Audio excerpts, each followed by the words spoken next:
여러분의 부모님이나 선생님들 중에 혹시 이런 분이 계셨는지 모르겠습니다. 화를 내십니다. 그러니까 부모님이 자녀를 혼내는 거죠. 또는 선생님께서 학생을 혼내는 겁니다. 아주 엄청나게 화를 냅니다. 불같이 화를 내고 심지어 체벌도 하고 그렇게 험악한 시간을 보냈는데 정작 여러분은 이렇게 생각을 하시는 거죠. 근데 왜 혼내셨지? 왜 화내셨지? 한참 혼내셨는데 생각해 보니까 왜 나를 혼내신 거지? 한참 화를 냈는데 왜 화를 낸 건지 잘 모르겠다. 물론 이건 부모님이나 선생님에게 한정된 것만은 아닙니다. 누구나 그럴 수 있죠. 어떤 사람이 화를 냈는데 왜 화를 냈는지 잘 모르겠다. 그럴 수 있습니다. 누군가를 혼내야 하는데 이런 경우는 자기 스스로가 먼저 너무 화가 나버린 거죠. 화가 난 상태에서 혼내야 되니까 혼내기는 혼내는데 알맹이가 빠져 있습니다. 훈육을 해야 되는데 훈육을 하지 않고 사실상 화풀이를 하는 그런 경우입니다. 그렇게 되면 자녀의 입장에서는 또 학생의 입장에서는 잘못된 교육을 받습니다. 우리 부모님은 항상 화를 내신다. 우리 선생님은 성질이 더럽다. 물론 이런 게 정말 중요한 걸 빼먹고 화낸 것만 기억하게 됩니다. 내가 무엇을 잘못했으니까 그걸 이렇게 고쳐야 된다. 이게 사실은 가장 중요합니다. 그런데 그건 빼먹고 화를 내셨다, 혼내셨다, 이것만 기억한다면 화를 낸 보람이 없어지겠죠. 화만 냈지 달라지는 건 없습니다. 누군가를 혼낼 때가 그렇습니다. 그 사람이 좀 정신을 차리고 제대로 좀 하도록 혼을 내고 가르치는 경우가 있지요. 당연히 혼낼 때도 잘 혼내야 합니다. 혼내서 뭘 하자는 거냐? 혼내는 사람이 이걸 분명하게 해야 합니다. 혼내는 목적이 분명해야 혼내는 방법도 잘 정리할 수 있습니다. 혼내는 목적에 따라서는 때로는 그야말로 따끔하게 혼낼 수도 있겠죠. 눈물 쏙 빠지게 그렇게 혼낼 수도 있을 겁니다. 그런데 혼내는 목적에 따라서는 부드럽게 살살 다그치며 그렇게 혼낼 수도 있습니다. 텔레비전 프로그램 중에 보면 요즘 요리에 대한 내용이 많이 나오죠. 소위 먹방이라든가 맛집 소개라든가 그런 식의 여러 가지 요리와 관련된 프로그램들입니다. 그런데 이런 프로그램도 있습니다. 유명한 요리 전문가가 어느 식당을 방문해서 조언을 해주는 거죠. 이렇게 하면 안 된다. 요리를 이렇게 하고 식당을 이렇게 운영해야 된다 등등. 아마 보신 분들도 계시겠지만 아무튼 꽤 흥미롭습니다. 단순한 먹방보다는 그래도 사람들에게 좀 도움이 됩니다. 식당을 운영하는 사람의 입장에서는 어떻게 하면은 우리 식당이 잘 될 수 있을까? 이걸 고민하며 잘 듣지 않겠습니까? 그런데 식당이 잘 되도록 조언을 한다. 식당을 운영하고 음식을 만드는 사람에게는 어떻게 하면 우리 식당을 잘 되게 할 수 있을까? 그래서 그것이 바로 조언을 하는 목적이 되겠죠. 그런데 이게 결코 쉬운 건 아닙니다.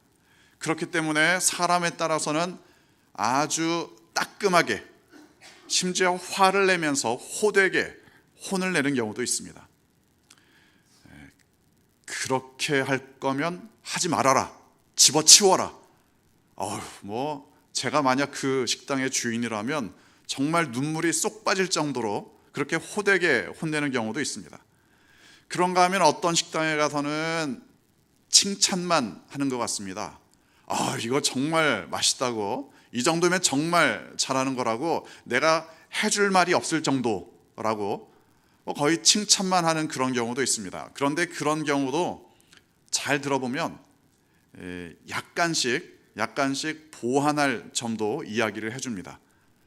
내가 정말 할 말이 없는데 정말 잘하는데 굳이 흠을 잡자면 이런 건 좀 보완할 수 있으면 좋겠다, 이런 식으로 말하는 거죠. 그런 경우가 사실은 혼내는 경우인데 혼내는 건지 안 내는 건지 알 수가 없습니다. 이렇게 혼내는 목적 자체는 분명하지만 혼내는 방식은 상황에 따라서 좀 달라질 수 있습니다. 여러분은 다른 사람들을 혼낼 때 주로 어떤 방법을 사용해서 혼내십니까? 아주 직접적으로 대놓고 혼내실 수도 있고, 그런가 하면 아주 간접적으로 이리저리 둘러서 이게 혼내는 건지 안 혼내는 건지 잘 모를 정도로 그렇게 혼내시는 경우도 있을 겁니다. 성격에 따라서 그럴 수도 있고, 또는 어떻게 혼내는 것이 더 도움이 되겠느냐, 이것에 따라서 더 적합한 혼내는 방식을 선택하는 경우도 있을 겁니다. 이제 사도 바울의 이야기입니다. 고린도전서는 아주 단순하게 이야기하자면 사도 바울이 고린도 교회를 혼내는 편지입니다. 사도 바울은 그야말로 온 동네방네 돌아다니면서 복음을 증거했죠.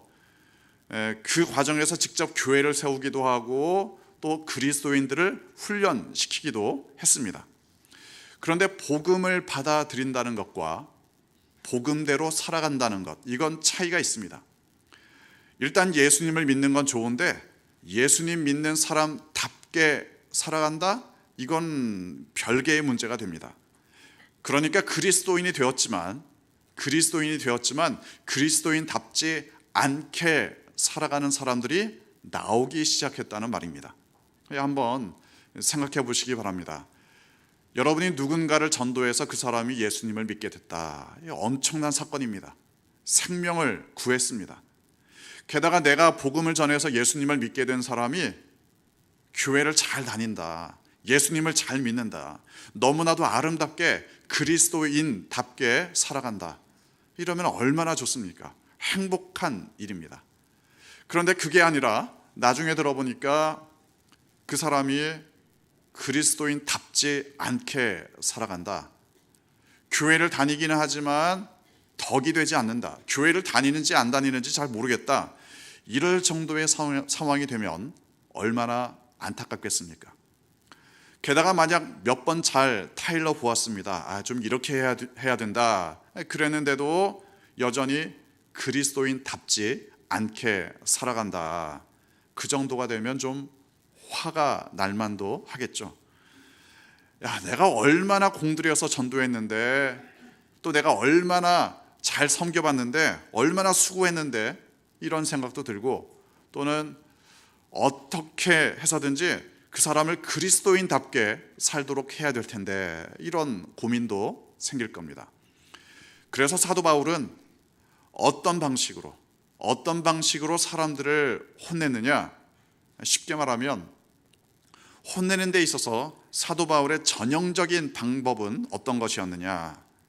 간단히 말하자면 사도 바울은 두 가지 방법을 다 사용했습니다. 직접적으로 혼내기도 하고 또 간접적으로 혼내기도 했습니다. 사도 바울이 사용했던 전형적인 혼내는 방식은 이런 식입니다. 처음에는 칭찬을 합니다. 좋은 말을 해줍니다. 처음에는 그러다가 약간씩 간접적인 이야기를 섞습니다. 그러다가 나중에는 정말 직접적으로 호되게 혼내기도 합니다. 그리고 마지막에는 다시 잘 정리합니다. 격려해주고 칭찬해주고 축복해주고 이런 식으로 또 마무리를 합니다. 여러 편지를 통해서 사도 바울이 사용했던 방식이 바로 이런 방법입니다.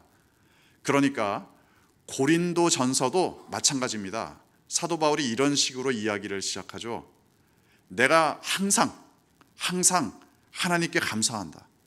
너희를 생각할 때마다 내가 항상 하나님께 감사한다. 그런데 사실은 그게 아닙니다. 고린도 교회가 항상 감사할 만큼 아무런 문제가 없고 건강하고 행복한 교회였느냐? 사실은 그게 아닙니다. 고린도 교회가 문제가 있었습니다. 그러니까 말하자면 이것부터가 사도 바울의 전략이죠. 일단은 칭찬을 합니다. 아유, 너무 좋아, 잘하고 있어. 이렇게 아주 어떻게 보면 호들갑스러울 정도로 칭찬을 합니다. 넘치는 칭찬입니다.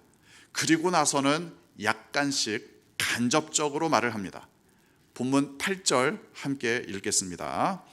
주께서 너희를 우리 주 예수 그리스도의 날에 책망할 것이 없는 자로 끝까지 견고하게 하시리라. 책망할 것이 없는 자로 끝까지 견고하게. 이게 무슨 뜻입니까? 얼핏 들으면 이건 고린도 교회는 책망할 것이 없는 교회, 책망할 것이 없는 교회, 그렇게 들리기도 합니다. 하지만 이 고린도 교회가 책망할 것이 없는 교회냐, 하나도 책망할 게 없느냐? 결코 그렇지 않습니다. 문제가 꽤 있습니다. 그러니까 간접적으로 지금 책망하고 있는 거죠. 책망할 것이 있는데 그게 없어지면 좋겠다. 하나님께서 너희를 변화시키셔서 너희가 책망할 것이 없는 사람들로 만들어주시면 좋겠다. 사실은 간접적으로 애둘러서 지금 혼내고 있는 겁니다. 그리고 이제 서서히 고린도 교회를 책망하기 시작합니다. 아직까지는 그래도 그렇게 직선적이지도 않고 거칠거나 또 호되게 말하지는 않습니다. 하지만 이제 시작을 하고 있습니다. 이렇게 생각을 하시면 됩니다. 여러분도 아마 혹시 그런 식으로 말할 때가 있을 겁니다. 이렇게 누군가에게 이렇게 말하는 거죠. 당신이 칭찬만 받는 사람이 되면 좋겠다. 칭찬만 받는 사람이 되면 좋겠다. 이거 이제 긍정적인 암시라고 하는데, 말하자면 긍정적인 말을 통해서 개선할 방향을 알려주는 겁니다. 예를 들어 보면 이렇습니다. 만약 어떤 아이가 욕을 한다. 이걸 혼내는 방식을 두 가지로 말할 수 있을 겁니다. 하나는, 야, 욕하지 마. 욕은 나쁜 거야. 너 욕하지 마. 이렇게 이야기하죠. 하지 말라. 그건 나쁘다. 이건 이제 부정적인 단어들입니다. 너는 나쁜 짓을 했으니까 나쁜 짓을 하지 말아라. 부정적인 단어들, 부정적인 언어들이죠. 그런데 그게 아니라 혼낼 때 욕하는 아이에게, 야, 우리 좀 아름다운 말을 좀 써볼까? 좀 좋은 말을 좀 써볼까? 상대방이 들어서 기분 좋은 말을 좀 해볼까? 이렇게 혼낼 수도 있습니다. 이게 긍정적인 암시죠. 분명히 현재는 욕을 하고 있습니다. 하지만 욕에 대해서는 한마디 말하지 않고도 좋은 말을 쓰도록 유도하는 겁니다. 긍정적인 암시라는 것이 간접적으로 혼낼 때 유용한 방법입니다. 현재는 문제가 있죠. 현재는 문제가 있습니다. 현재는 칭찬받을 만하지 않습니다. 그런데 앞으로는 좀 칭찬을 받으면 좋겠다. 계속 칭찬받아서 예수 그리스도께서 오시는 그날까지 쭉 칭찬받으면 좋겠다. 이렇게 말하면 부정적인 언어는 하나도 사용하지 않았습니다. 부정적인 말은 사용하지 않았지만 뭔가 문제되는 행동은 하지 말라는 거죠. 긍정적인 말만 가지고도 누군가를 책망한다. 그러니까 이 긍정적인 암시는 굉장히 지혜롭고 또 기분 좋은 방식입니다. 그런데 긍정적인 암시가 문제도 있습니다. 긍정적인 암시를 가지고 혼낼 때 못 알아듣는 사람이 있습니다. 긍정적인 말만 하니까 칭찬하는 것으로 착각을 하는 거죠. 긍정적인 말만 하니까 자기에게 뭐가 문제가 있는지 이걸 잘 못 알아듣습니다. 자기에게 문제가 없는 것처럼 착각을 하기도 하죠. 그냥 야, 이거 잘못했어 이렇게 직접적으로 말해주면은 어쨌든 자기에게 뭐가 문제 있는지를 알 수 있습니다. 그런데 이걸 말해주지 않고 긍정적인 말만 가지고 이야기를 하니까 이걸 좀 못 알아들으시는 그런 분들도 분명히 있습니다. 그러니까 긍정적인 암시에도 장단점이 있다는 사실을 기억해야 합니다. 상황에 따라, 사람에 따라 어떤 방법을 사용해서 혼내야 할지 이걸 우리가 잘 생각해 봐야 합니다. 하지만 기본적으로는 그렇습니다. 기본적으로는 부정적인 말을 사용해서 혼낸다. 이거 잘못했어. 저거 잘못했어. 이렇게 하면 안 돼. 저렇게 하면 안 돼. 이거 나빠. 저거 나빠. 이런 말을 누가 좋아하겠습니까? 부정적인 말로 혼내면 좋아할 사람 하나도 없습니다.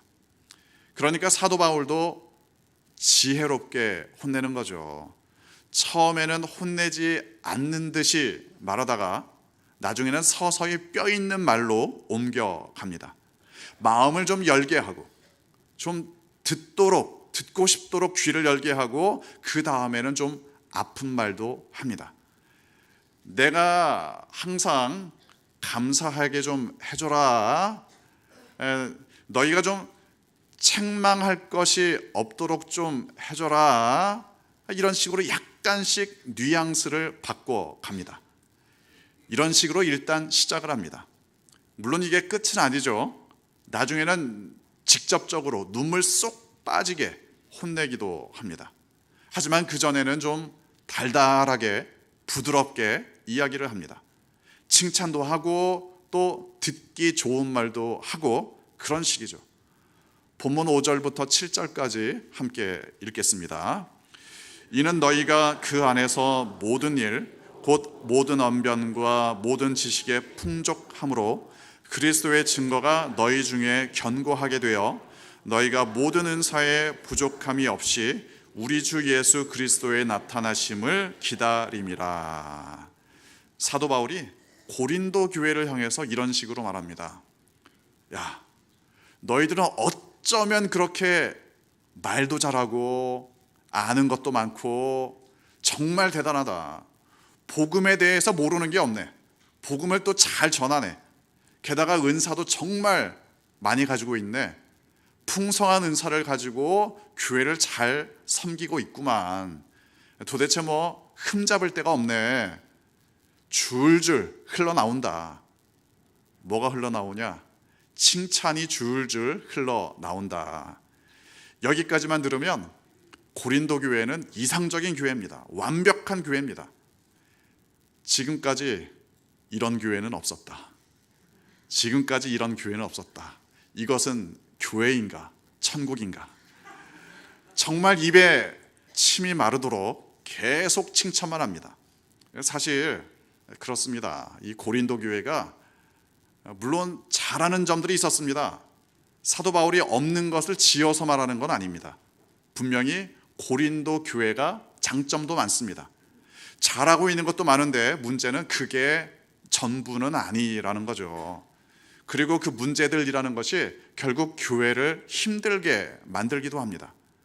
그럼에도 불구하고 우선은 잘하고 있는 것들을 구체적으로 칭찬한다. 말하자면 밑밥을 좀 깔아주고 있습니다. 나중에는 눈물 나게 혼내더라도 일단은 칭찬으로 긴장을 늦추고 경계를 풀도록 합니다. 아주 전형적인 방법이죠. 사도 바울의 수법입니다. 수법은 수법인데 그렇게 기분 나쁜 수법은 아닙니다. 알면서도 당하는, 또 알면서도 그렇게 기분은 나쁘지 않은 그런 사도 바울의 수법입니다. 사도 바울의 시대에나 오늘날에나 사람들은 마찬가지입니다. 누군가가 나를 공격하면 방어적이 되기 쉽습니다. 어느 정도는 당연하죠. 그런데 심지어 내가 정말 잘못했는데도 너 이거 잘못했어 이러면 기분이 나쁩니다. 내가 정말 잘못했는데도 인정하려고 들지 않습니다. 왜냐? 기분 나쁘니까. 만약 기분이 나쁜데도 자신의 잘못을 인정한다. 그 사람은 인격적으로 참 성숙한 사람입니다. 대부분은 그렇지 않습니다. 대부분은 자기가 잘못한 건 생각하지 않습니다. 저 사람이 나를 기분 나쁘게 했다. 이것에만 관심을 기울입니다. 그리고 그 기분 나쁜 것으로 끝나지 않습니다. 언젠가 누군가에겐가 화풀이를 하기도 쉬워집니다. 자신의 잘못을 진정으로 뉘우치지 않는다면, 그 상태에서 만약 책망을 받는다면 또 다른 잘못을 저지르는 것도 쉬워집니다. 화풀이를 하는 거죠. 오늘날 소위 묻지마 범죄라는 게 있지 않습니까? 왜 엉뚱한 사람들에게 화풀이를 합니까? 묻지마 범죄의 이유 중에 하나는 말하자면 누가 나를 혼내서 화가 난다. 이것도 중요한 이유 중에 하나가 됩니다. 묻지마 범죄까지 가지 않더라도 우리가 기억해야 할 사실이 있습니다. 우리가 죄인이라는 사실을 기억해야 합니다. 자신의 잘못을 진정으로 회개한다는 것은, 그래서 진정한 회개의 길로 나아간다는 것은 궁극적으로는 인간의 능력만 가지고는 불가능한 일입니다. 하나님을 향해 나아가지 않으면 인간은 결국 자기를 합리화하는 죄인일 뿐입니다. 그렇다면 책망할 것 없는 교회는 가능한가? 또는 누군가 책망할 것 없는 삶을 살아간다는 것이 가능한가? 사도 바울은 이제 서서히 하나님을 향해 나아갑니다. 본문 9절 함께 읽겠습니다. 너희를 불러 그의 아들 예수 그리스도 우리 주와 더불어 교제하게 하시는 하나님은 미쁘시도다. 어떻게 보면 기본적으로 인간은 완벽해질 수 없다. 맞는 말입니다. 그렇다면 책망할 것 없는 교회란 불가능한 거 아니냐? 책망할 것 없는 삶을 살아간다는 건 불가능한 거 아니냐? 그런데 그렇게 부정적으로 볼 필요만은 없습니다. 우리가 생각할 것은 그게 가능하냐 불가능하냐, 이게 아닙니다. 그런 생각은 실제로는 별로 도움이 되지 않습니다. 대신에 우리가 해야 할 일이 있습니다.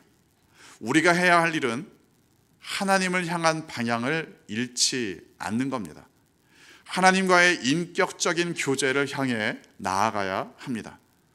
하나님의 임재를 깊이 느끼며 하나님과의 깊은 교제 가운데 있을 때 우리는 올바른 방향을 잃지 않게 됩니다. 책망할 것 없는 삶을 살고 싶다. 칭찬만 받는 삶을 살고 싶다. 그렇다면 하나님과 교제하라. 사도 바울을 통해서 우리에게 주시는 하나님의 말씀입니다. 칭찬만 받는 삶, 칭찬만 받는 교회, 하나님과의 깊은 교제 가운데 살아가는 여러분 되시기를 주님의 이름으로 축원합니다.